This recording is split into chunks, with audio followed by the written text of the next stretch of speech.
Our reading today is from Ephesians chapter 5, verses 1 through 14. Be imitators of God, therefore, as dearly loved children, and live a life of love, just as Christ loved us and gave himself up as a fragrant offering and sacrifice to God.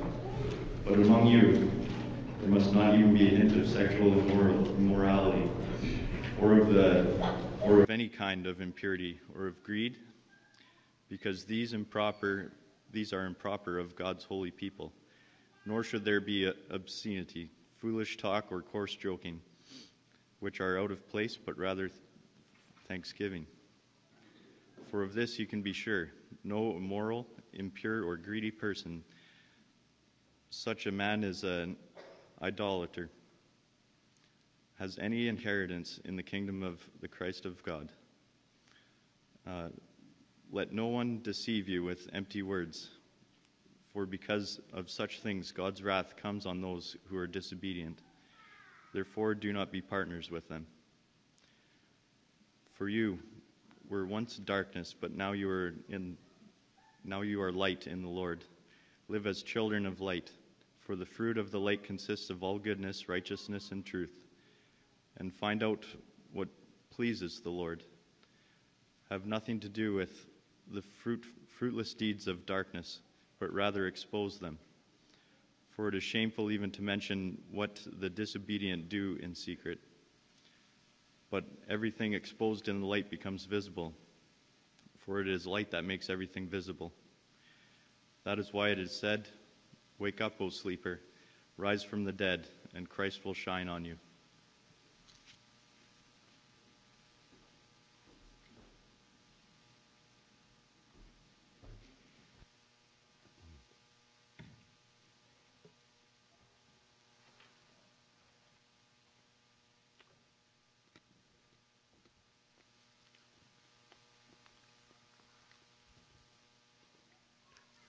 The joys of memory. I don't know what I did with the remote.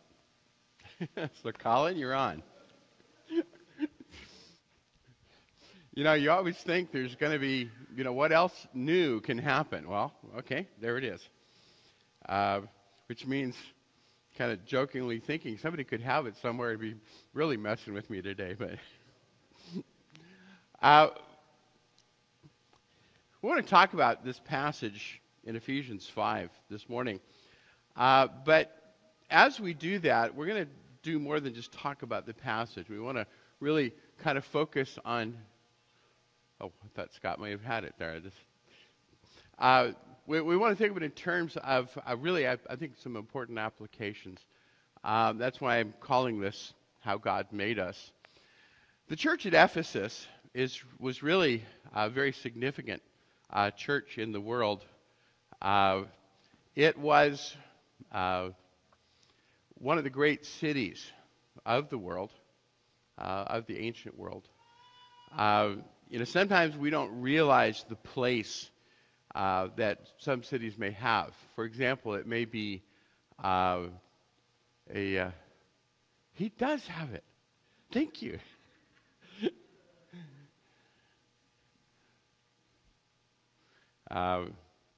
It may be comparable. We talk about New York, Los Angeles, London, Paris, Moscow. You think of the great cities, Beijing. You think of the great cities of the world. Well, Ephesus was. It was a great center and it was an ancient city. It went back to the Greek Empire, and in the time of the New Testament, it had both the Greek and the Roman cultures that were there. It had great temples, and we'll talk about one of them in just a minute, the Temple of Artemis. It was one of the 7 wonders of the world. It was, and I don't want to get into a lot of detail, but the Temple of Artemis was one of the first banks of the world. People would deposit money there because they believed it was safe, that people would not attack a temple, kind of a thing. It had a small Jewish population, but they don't seem to have been much of an influence in the community. In others, that this pagan culture, with dominance of idolatry, sorcery, immorality. And you think about this as a place where the church gets planted. And also to think about it in terms of the fact of as the Christians are there, what you teach your children, because you're in an environment that is very difficult.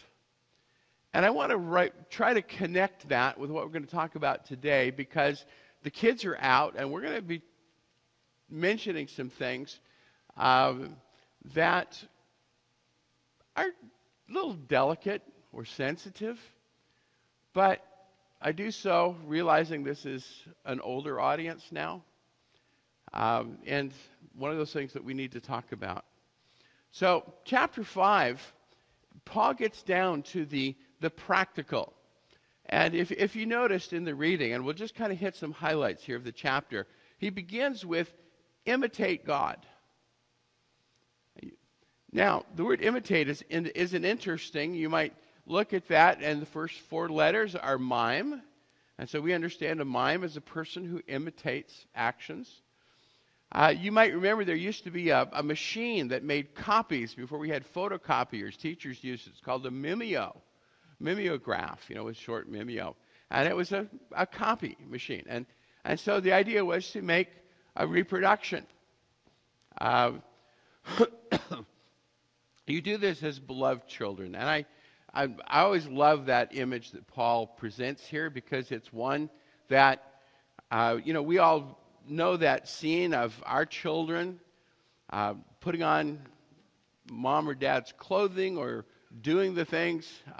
Saw a picture on Facebook yesterday of a little boy who was in with his tool belt on, helping his dad work around the house. And I know the family knows, I just mentioned that. But then on that basis, to live a life of love.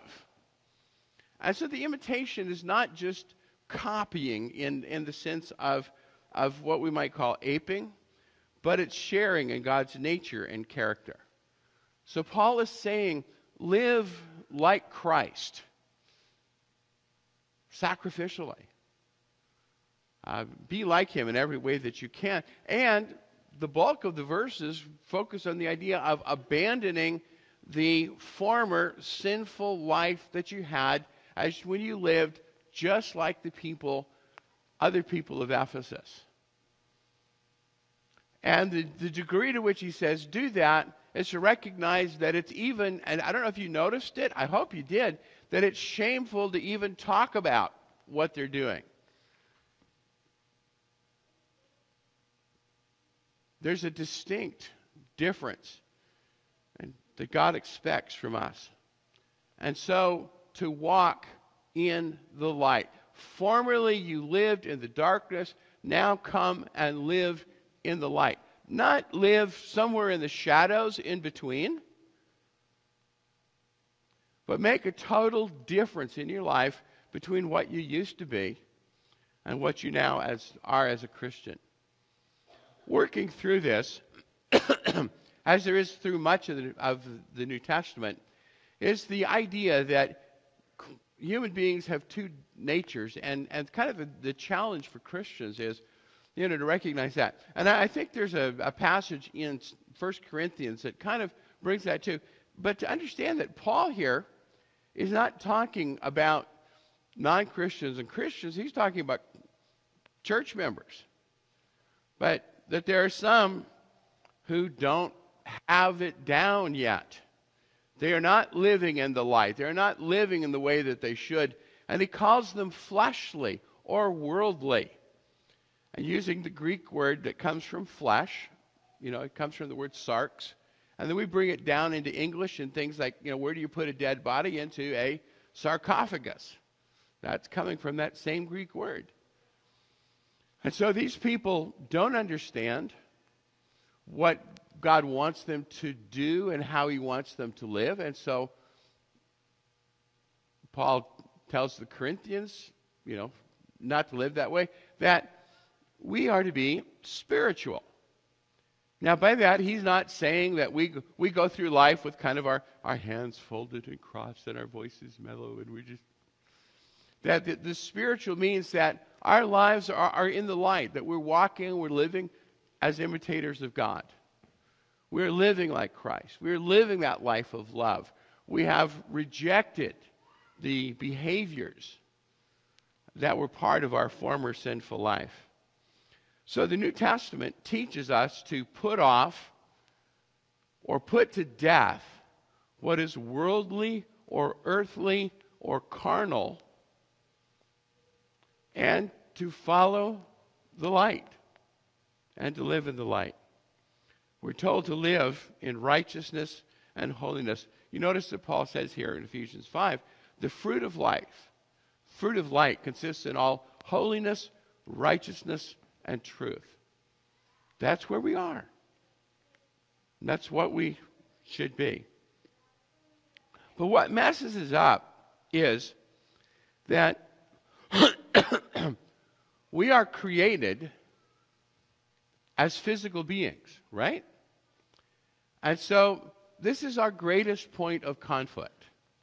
What we are in our physical selves and what our hearts are. And, you know, we talk about, and we've talked about that passage in Romans where Paul identifies the conflict between his desire, his inner desire to be like God and to do right, and his fleshly desire, which is, let's face it, the body can make pretty strong urges for our behavior, can't it? And so in Colossians, Paul says, put to death, therefore, whatever belongs to your earthly nature. So now he defines it. Okay, so sexual immorality, impurity, lust, evil desires, and greed. Now that's kind of a brief, because later he's going to identify the works of the flesh, and that's a rather lengthy list, which kind of is, but it kind of, don't let your feelings, your desires, your passions, your lusts run amok. You have the ability to control, even to the point you have the ability to put this to death. Jude refers to those who are living kind of in the natural way, live by instinct. And what's interesting is here he uses a different word, and it's the word we get physical from. And so you get that idea of what he's talking about. You know, that they're being controlled by their physical desires, their appetites, their lusts. And so they live, he says, like unreasoning animals. You know, whenever I think of this passage and that idea, I think of a guy I used to work with, and I'm not going to go into detail about him, but he was, I hate to say it, he was an animal. Morally, ethically, personally. He was crude, rude. And, you know, you just look at all of the, you know, and not going to go further, but he was consumed by his passions. And Jude says that's really the characteristic of these people that don't know God. And so the question for the Christian is not what do people do, or not what desires might I have, because the fleshly desires, and I eliminated a slide just to kind of keep this from getting too long, but, you know, we were created with a physical being like the animals. But if you look at what the biblical idea is, human beings are superior to the animals in that we are not controlled by those desires, are we? We have the ability to choose. We have the ability to control ourselves. And so the call to the Christian is to the higher life that lives in light, like God. So this comes especially into place with sex and marriage. You know, I'm thinking about a biology teacher I had in junior high school.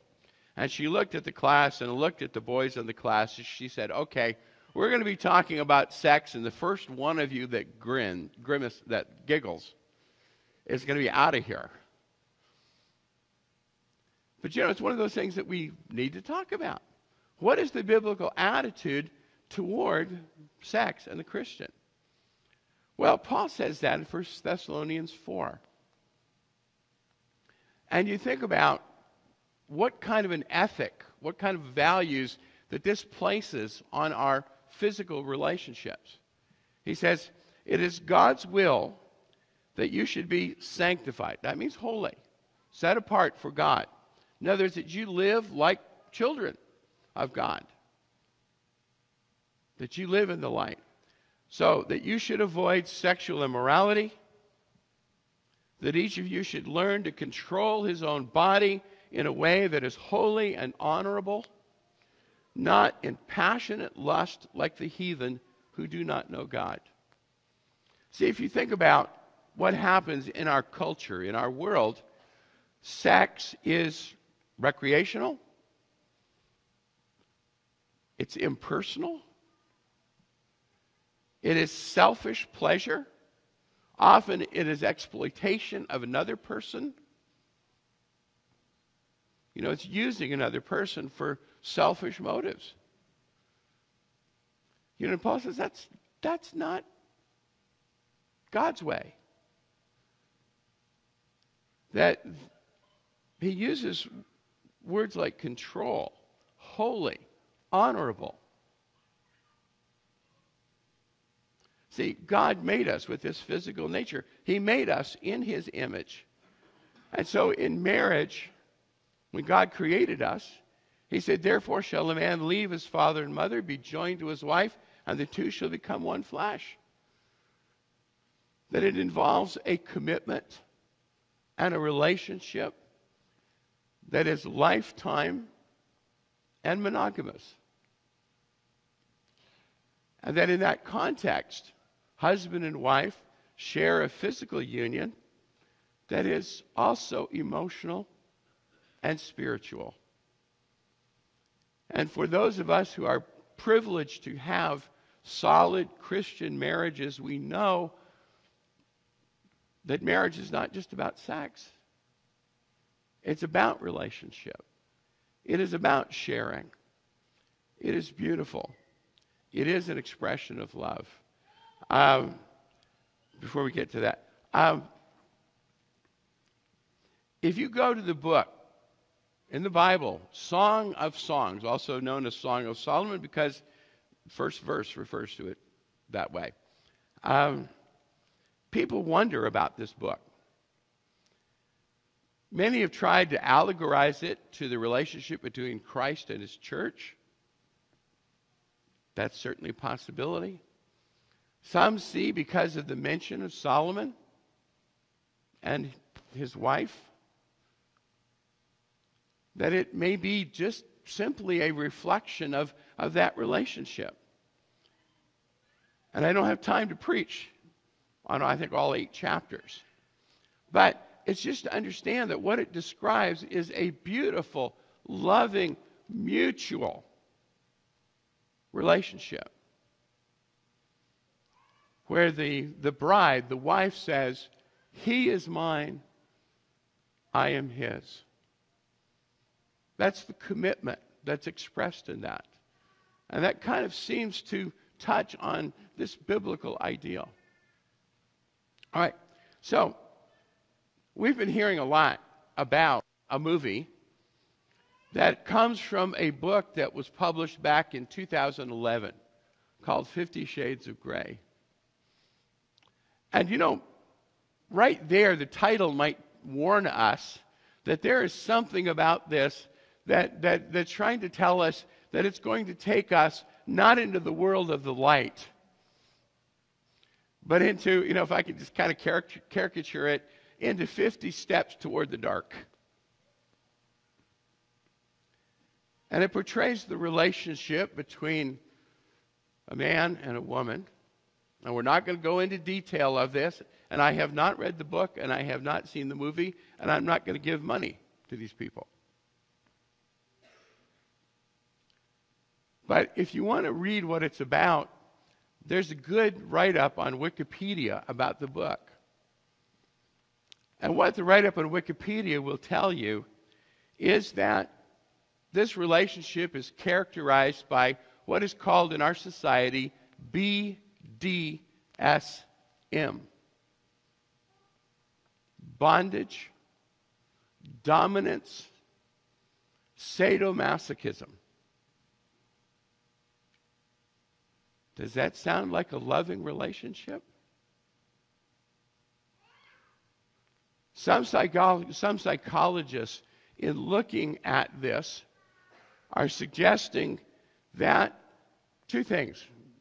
They're kind of related. One is that this is about one person, in the name of sex, abusing another person.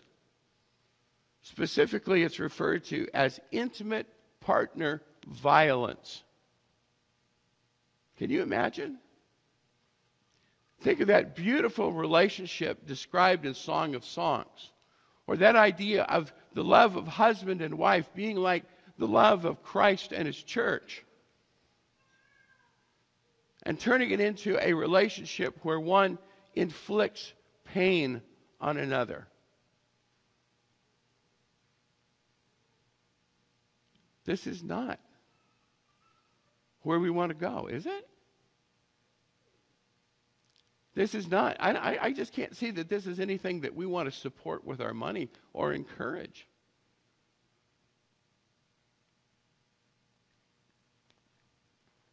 I want to close with a passage from Hebrews 13:4, because I think it again brings us back to the tone of the life and the marriage that we want to have as Christians, and the example that we want to show our children. And I hope as we've been talking that you've been thinking about, what your marriage and what your relationship says to your children.